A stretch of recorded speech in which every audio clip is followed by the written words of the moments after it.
This show is sponsored by Bitonic. Invest in Bitcoin with ease.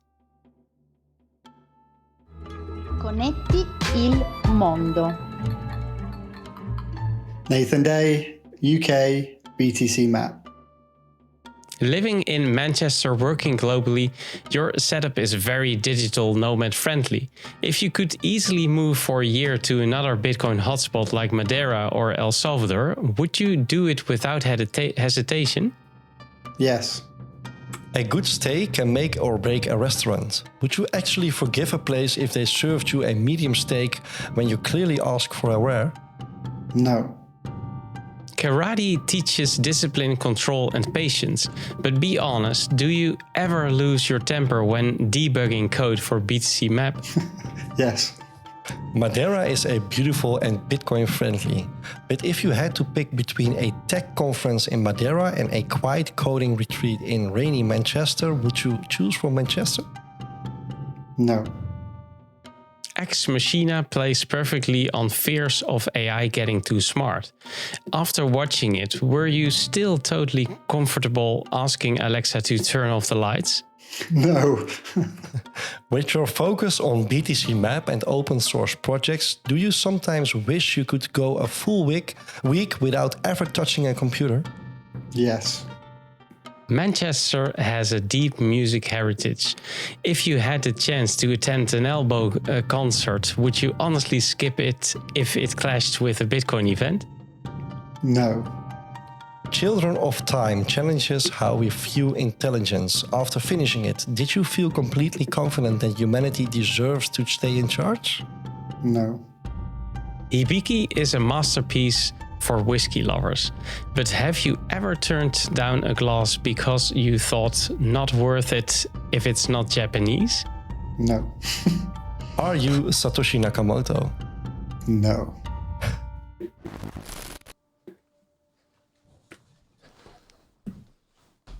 Welcome to the Connected World Weekly Podcast. I'm Edward. And I'm Steph. We are ready to take you with us into the beautiful world of the Lightning Network. Enjoy the ride.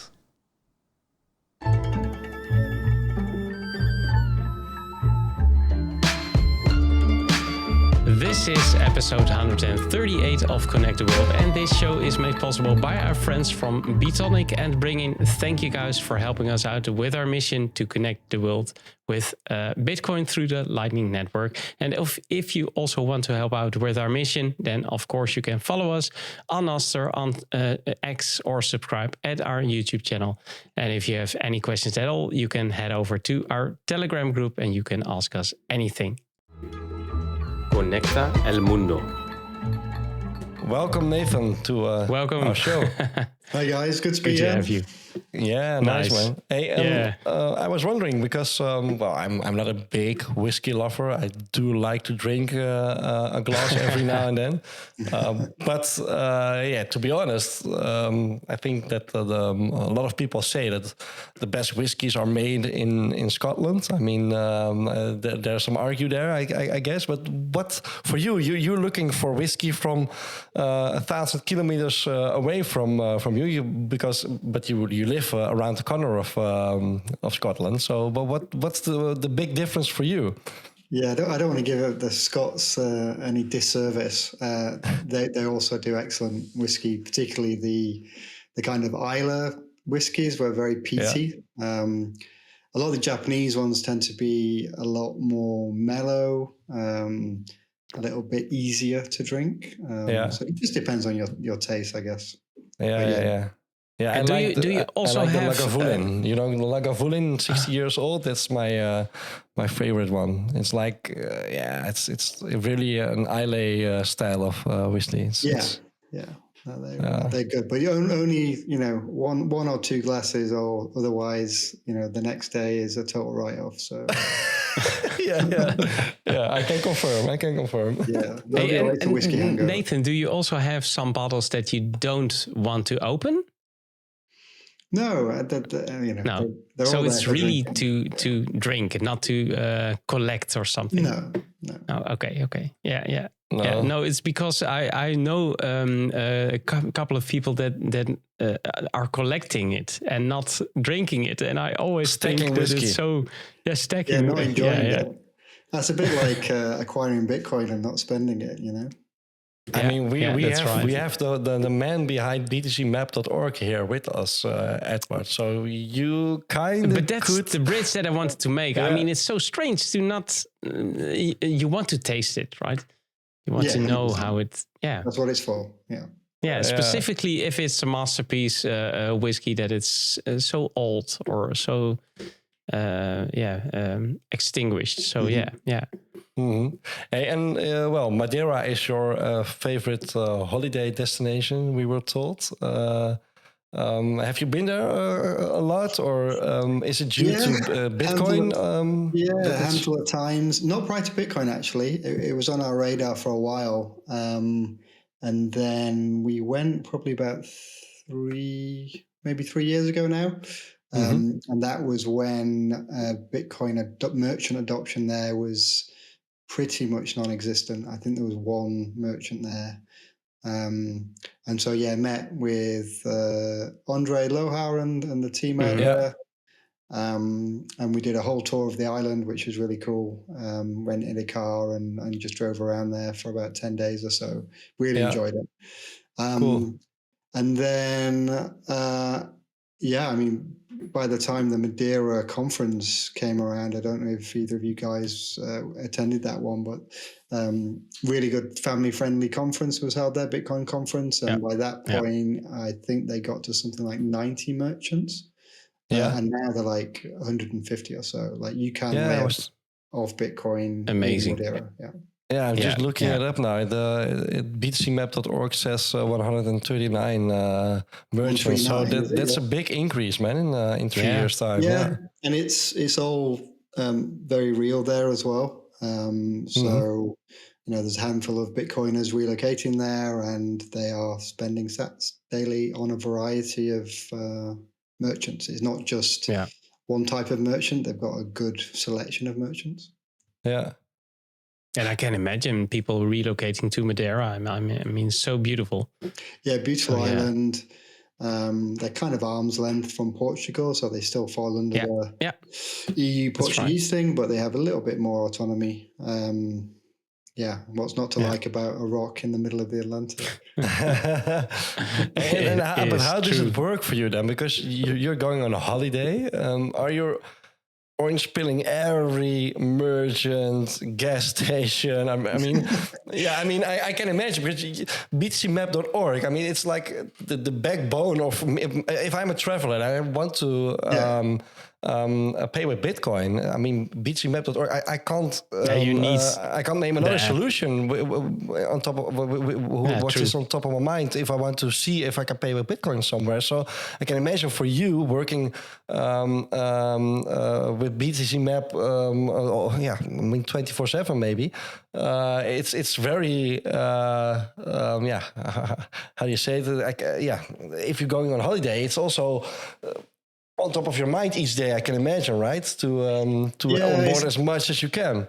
It kind of, you have your pendulums where you go crazy and you're orange pilling everyone, and like the family is just kind of looking down at their shoes and you're trying to pay the bill and leave, and we're having a conversation about how they can accept Bitcoin. And then, sometimes it's the other side of the pendulum, and it's kind of, HFSP, and I'm here to enjoy my holidays. I can imagine.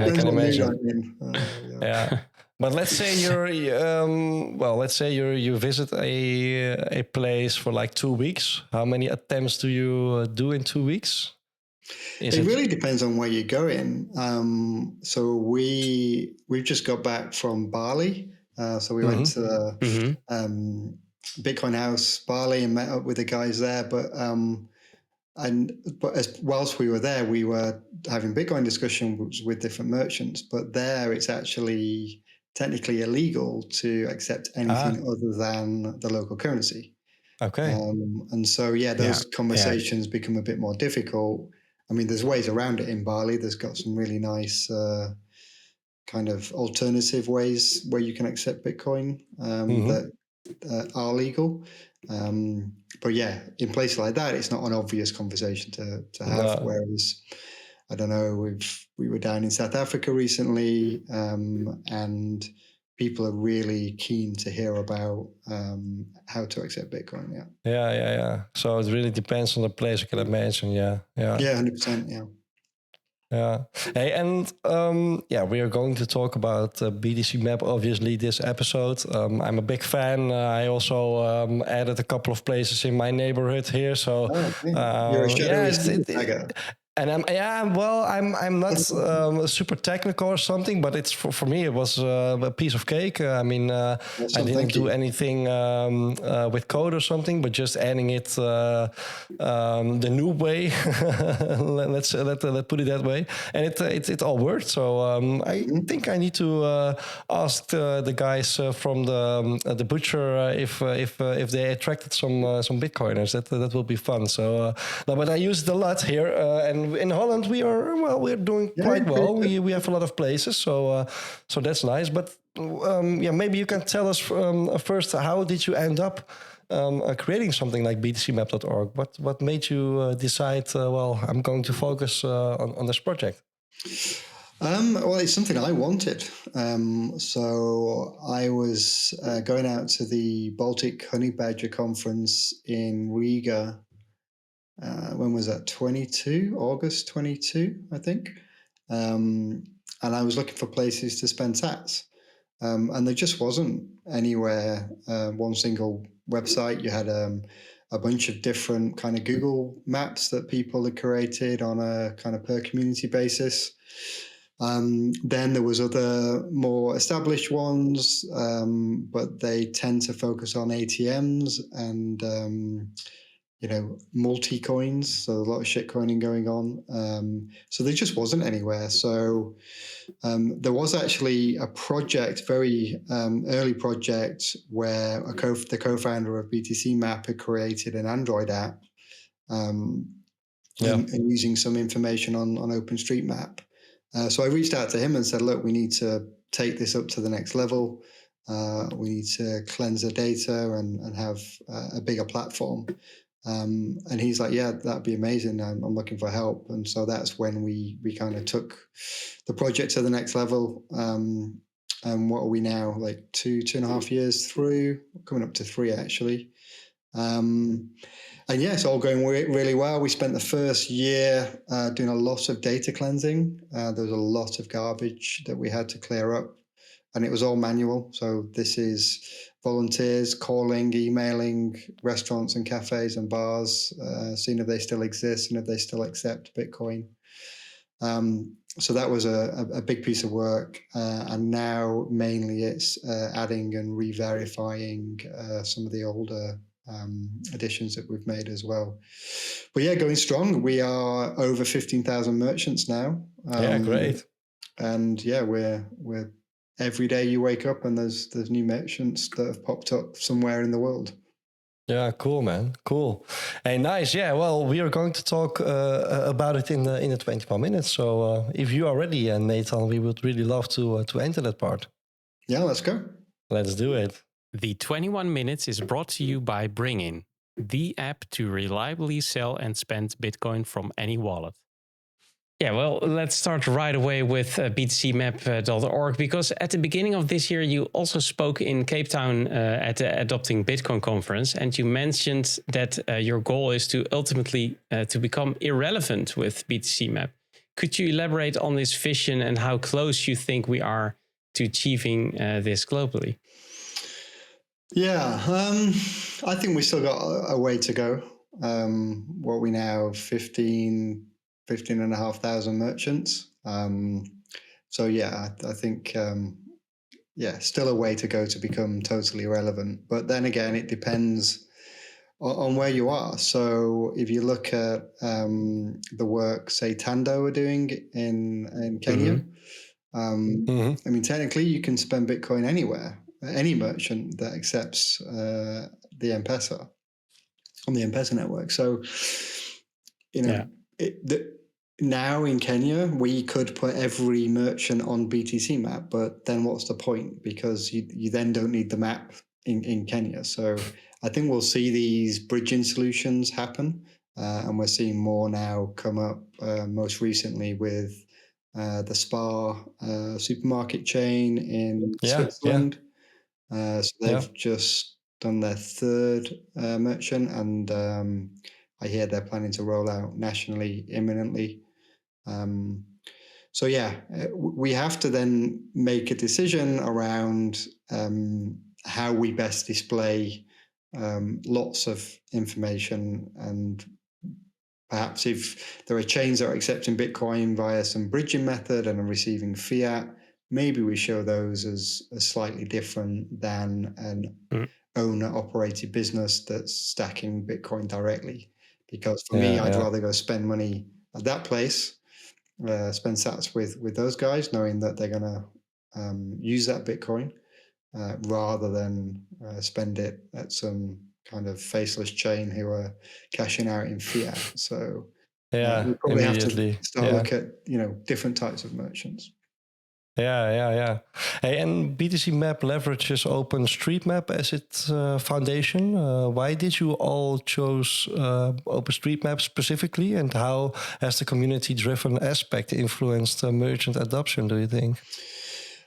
Great question. And it's because of that community element that OpenStreetMaps makes so much sense. I mean, there's many other reasons as well, but we wanted the data to not be owned by anybody. We want it to be public data, open data. So there's a lot of talk in Bitcoin space around free and open source software. Well, the other side of it is the free and open source data, or open data as it's known. So OSM, really well established platform with a global community. And all of the tooling that goes with being able to add places and tag places with different properties, such as being able to accept Bitcoin. So we get to leverage all of that tooling, and we also get to leverage the community outside of the BTC Map community. So there are OpenStreetMap nerds in every town across the world, and they can verify whether or not a place accepts Bitcoin or not, and they can also verify other information around a merchant in terms of opening hours and type of access. And so we're plugging into an existing ecosystem there that makes a lot of sense. Yeah. And you also mentioned Schrödinger's adoption problem about too few about too few merchants globally versus too little spending actively locally. I was thinking, how can local Bitcoin communities better resolve this paradox? It's a real difficult one. And these things are all circular, and I think everyone's just got to make those small behavior changes that helps this spiral, keep spiraling. So really, as Bitcoiners, we should be searching out places to spend Bitcoin, in my opinion, because it's good for the network as a whole.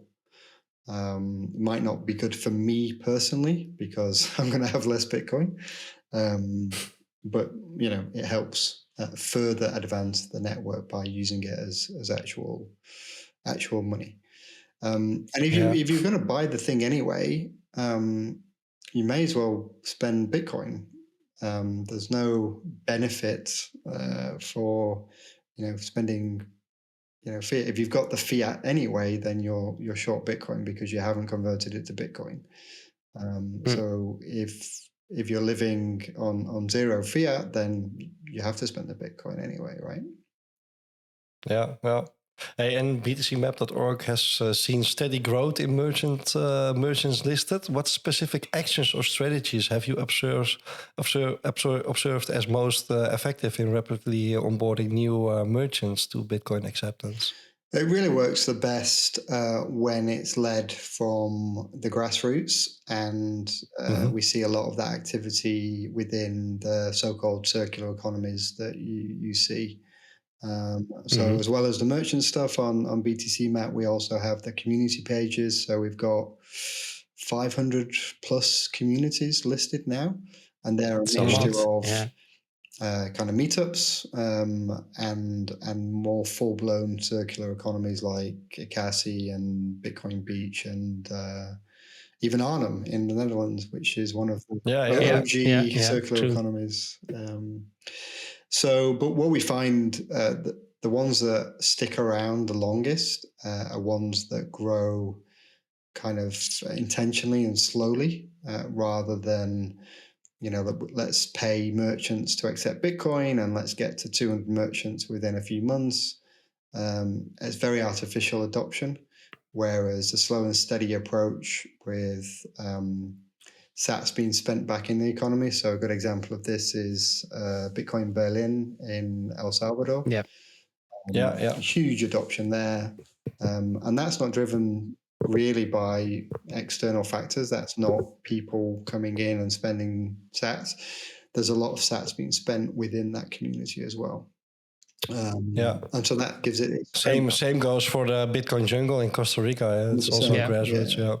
And so that really creates strong local circular economies that are not relying on gamification or trying to hit a number arbitrarily. And to have the data up to date, of course, on BTC Map it's very important. How do you incentivize or encourage communities to keep their local merchants' data updated? We basically shame them when they have bad data. So we have the community leaderboards, and so a lot of people, the more active communities get. They keep their merchant data up to date because we heavily penalize recency. So the top communities at the leaderboard are not the ones with the most merchants. They're the ones with 100% up-to-date merchants and a high number of merchants as well. At least that's how it's the algorithm works. Currently, as we get more and more adoption, then you might want to look at variety of merchants within a place, because that's a sign of quality and depth of adoption. So basically we just shame them, and then if people complain, sometimes we get people emailing us telling us our data's crap in a particular area. And back to the open data point, we say, well, it's not our data, it's your data. As a member of that local community, then you guys need to do a better job of verifying your local data. We're providing you the tooling to do that, but ultimately it's a local responsibility. We're not here to police all merchant data globally. No. And how can people who aren't tech savvy get involved in easily growing btcmap.org? I already told that I'm not also a real tech savvy guy, and it's also I also added some places, so that's maybe a good example. But exactly. Whenever I'm presenting at conferences, and Bitcoin conferences tend to be quite technical sometimes. I'll certainly have a lot of technical people there. And there's a lot of people who are sat in the audience thinking, how can I help Bitcoin? And it's not through, submitting PRs to Bitcoin Core. So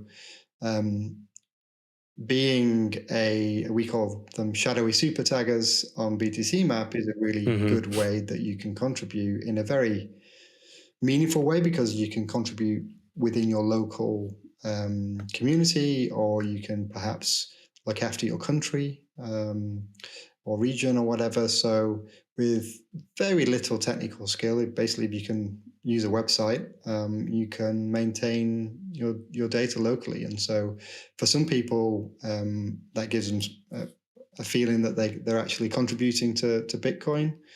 And it's quite addictive. Once you start kind of tending your garden, you kind of want to keep it neat and tidy as well. And so we find a lot of people just get sucked into it because it's kind of like a relaxing, meditative thing, to make sure that your local data is nice and up to date. Yeah. Hey, and looking forward, what major features or updates are you planning for BTC Map? And maybe also further support merchants adoption globally? Yeah, so personally, I think there's a lot of opportunity with Nostr. So I've been a big Nostr bull for a couple of years now, was on very early. And it opens up a lot of use cases for us in terms of verifiable reviews on merchants. Yeah. So we do have some limited commentary on merchants at the moment, but it's all... it's not based upon verifiable identities, and so I want to know if I'm going to a place and I'm reading reviews of a place, I want to know what my web of trust thinks about that place more than what do some strangers think about it. And Eddie, I might just your tasting coffee, and then Steph, yours in beer or food or whatever. And so if Steph, if you're reviewing coffee, I might think, well, I'm not going to go there because this guy thinks it's good and I know he's got terrible taste in coffee. And so there's plenty we can do in terms of using Web of Trust in a fine-grained way to drive better reviews and push people to the places that they would enjoy as well. So I think there's a huge design space in Nostr that we've largely untapped at the moment. Yeah, cool. That's really nice. Yeah. Hey, when thinking of the concept of opportunity cost in spending Bitcoin versus hodling fiat, how can Bitcoiners overcome psychological barriers and fear of spending their Bitcoin? Because, well, you're a big advocate of spending Bitcoin. As we already mentioned, BTC Map is all about it, obviously. And it's magical. Everyone, just go out and spend at the place in your neighborhood. But how can Bitcoiners overcome that barrier and fear of spending their Bitcoin? Yeah, I think they just have to think harder about it, because there is no opportunity cost when you boil it down. If you're gonna buy the thing anyway, if you have fiat to buy it and therefore want to make that choice, then you're already short Bitcoin. You've already not bought Bitcoin with that fiat. And so once you've understood that there is no opportunity cost, and yes, in certain jurisdictions, there's taxation implications, but putting that one aside, just from a sort of number go up perspective, if you're going to spend money on something, it doesn't matter whether it's Bitcoin or whether it's fiat. That 10,000 Bitcoin pizza, that was getting bought anyway. And so if you're buying it with $5, you're not buying Bitcoin with that $5. Therefore, the opportunity cost is exactly the same. And so, people just need to think harder about that and enjoy spending sats. Absolutely. Hey, you spoke also about Gresham's law versus Thier's law, and how bad money drives out good money versus good money driving out bad money. And could you explain a little bit about how you see these economic principles playing out, particularly or practically in Bitcoin merchants' adoption today? Yeah. Gresham's law in particular, which is the kind of bad driving out good, I think is often misunderstood, and they just take what the law says and then they apply it to Bitcoin and fiat. But the law emerged from real proper commodity money, gold coins, silver coins, and it relates to the commodity value of that coin versus the face value of that coin, which can differ. And so that's why people were spending the quote bad money first, because on face value they're worth the same, but commodity wise, if you were to melt those down or whatever, then obviously you want to keep the more valuable one from a commodity basis. So I think people often misapply that then to non-commodity monies like fiat and good and bad monies in general. So they say, oh, well, fiat is bad and Bitcoin is good, and therefore Gresham's law says that you should be spending the fiat. So I think it's not really applicable and Gresham's law is only applicable really when you have a monopoly on money and you have somebody telling you what the value of the money is. In a free market, Thier's law just wins we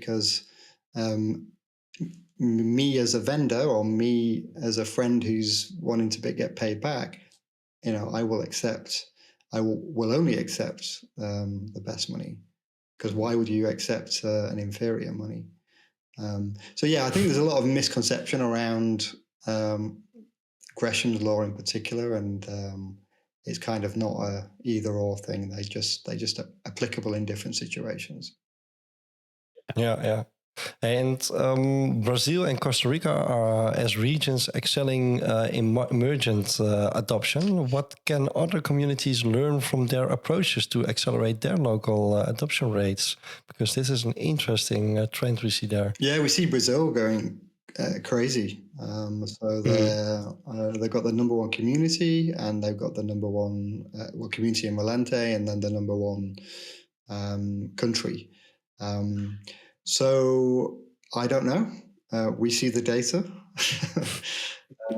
We see people being more or less successful on the ground, and it kind of goes back to the previous answer when we were talking about just grassroots, slow and steady adoption, and almost a less fanfare, the better, because that means that the local communities are just getting on with it. If you see lots of marketing and PR around something, it's normally masking real activity on the ground, really. Yeah. Do you, or can you maybe share a success story or a particular merchant adoption that surprised you or inspired you? Maybe a big one? The Bitcoin Berlin in El Salvador. Of course, was amazing, and from the outside looking in, kind of came out of nowhere. So I went to see the guys just before adopting Bitcoin in 23, and they were still kind of under the radar at that point. They did a later presentation at that conference and got a bit more sort of coverage. But yeah, what they've done up there is they're properly integrated with the community. It is a community-led thing. There's lots of education going alongside it. They're doing non-Bitcoin related community activities like clearing up the streets and the parks. And it's just sort of redefining what Bitcoiners are or what Bitcoin is really. So yeah, those sorts of projects are just amazing to see, really heartwarming. The people running them are doing it just selflessly. They're doing it to help their community. They're not doing it to that's beautiful. Get rich or whatever else. And so yeah, those sorts of projects are amazing. And is it also in regions with unstable currencies or economic hardship? Have you noticed differences in merchant adoption openness to Bitcoin? So maybe they're more skeptical, and can you provide any examples or insights from BTC Map data? Yeah, so you would think that, but then Argentina is a good example where merchant adoption is okay, it's not terrible, but given where they've been currency-wise for decades now, you would think that they would be falling over themselves to get Bitcoin, but they've gone more down the stablecoin route. So I think it really just hinges on back to this local community-driven stuff and education about why Bitcoin is different. and why stable coins or fiat coins, are not the way to remove yourself from the fiat world. Yeah. And how do you see the future role of stable coins or fiat pledge solutions influencing merchants' acceptance of Bitcoin? Are they helpful, do you think? I'm not sure they're helpful for Bitcoin adoption. In fact, they're not. They're unhelpful. I think they give people the perception of stability. It's literally in the name. But they're still US dollar backed or local currency backed. So, where Bitcoin is trying to replace those things, it's trying to offer a bridge from fiat world. So I'm not sure stable coins really help us achieve that. No. True. Yeah. Conectado Lumia. Yes, those were the 21-minute questions. But of course, Steph, we have still some one question left for you, Nathan. And the cool thing is you may choose yourself. So we pre-recorded a question from Pierre Corbin. He is from Flash, or Sync. He is from Cypher.space. Any. Which one? One or two? Two. Let's go for two. Sync. Hi, my name is Sync from Cypher.space, and my question is, do you think that eCash is the ultimate scaling solution to Bitcoin? I don't think it's the ultimate scaling solution. It's a very good scaling solution. There's custody issues, which won't go away because that's the nature of the beast. But if you look at the state of Lightning anyway, it's 90% custodial today. So you may as well make that more private, almost perfectly private, which eCash provides. And you then can start to distribute the rug risk between multiple mints. Rather than having, a handful of very large Lightning providers. So yeah, I'm a big fan of eCash. Yeah. Okay. So we need to follow it. Yeah, true. Conecta el mundo.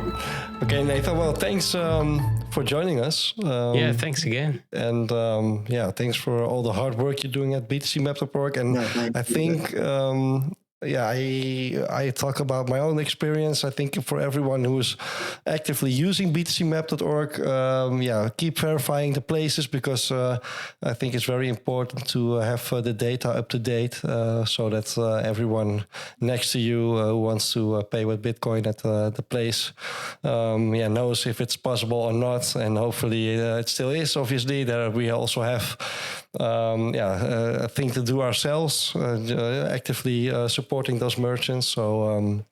So I think that's really important. Where can people follow you, Nathan? On X or Nostr, or where can people follow btcmap.org? Yeah, so personally, mainly Nostr these days. So Nathan at btcmap.org will resolve to my MPub. Also Nathan_day on X. And same with BTC Map. So we're BTC Map on X, but we're also very active on Nostr. And a quick search you'll find us. Yeah. Cool. Great. Thanks again, Nathan. And for everybody else, thanks again for listening in. And of course, thanks to everyone helping to connect the world with us. And if you like our content, then please support us in our mission. Visit our website, connecttheworld.live, where you can also make a donation, and subscribe, like, and share our content on your favorite platform. So remember, we need you to complete our mission, connect the world. So keep those nodes running, sats flowing. Use btcmap.org if you want to know where you can put your sats. And see you all next week on the same Lightning channel. Dovidenia, Nathan. See you later.